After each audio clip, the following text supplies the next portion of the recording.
Hi everybody, and welcome to another video by LitGrit, dedicated to helping teachers and students of literature.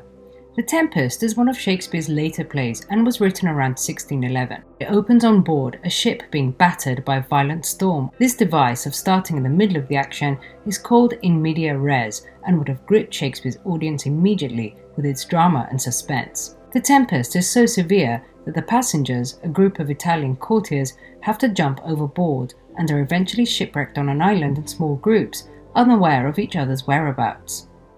Little do they know that the storm has been conjured by Prospero, a powerful sorcerer and former Duke of Milan in northern Italy, who has been stranded on the island with his daughter Miranda for the past 12 years. Prospero had arrived on the island after his brother Antonio, one of the courtiers on board, usurped his title. Forced to leave Milan by boat, he was nevertheless able to escape with his prized books on magic, thanks to a kindly old nobleman called Gonzalo, who tossed them to him as Prospero was fleeing. When he first arrived on the island, Prospero found two other inhabitants, Ariel, a spirit with magic powers, and Caliban, the son of Sycorax, a witch, and allegedly the devil himself, both of whom he makes his servants, though he treats Caliban particularly harshly, forcing him to do hard manual labor. Ariel is looking forward to his freedom, his promised reward from Prospero, who tells Ariel he only has to serve him for 2 more days and then he will be set free. Several of the shipwrecked passengers, along with Prospero's treacherous brother Antonio, include Alonso, the King of Naples, his scheming younger brother Sebastian, and his son Ferdinand.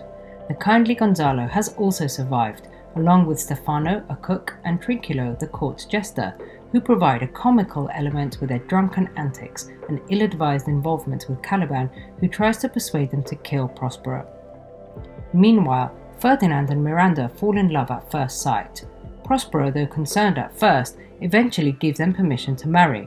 Still driven by revenge, with Ariel's help, Prospero conjures an imaginary banquet, but as soon as the hungry courtiers sit down to eat, Ariel appears as a harpy, terrifying the men before going on to scold them for overthrowing Prospero 12 years earlier. However, Prospero comes to realize that rather than seeking revenge on his former enemies, forgiveness is the better path, and in front of them he vows to give up magic, even breaking his sorcerer's staff. The courtiers who betrayed Prospero apologize for their misdeeds, and his brother Antonio agrees to return his title. As the play draws to a close, Prospero sets Ariel free, and everyone, apart from Caliban, who is left alone on the island, sets sail once more for Italy, happy and content.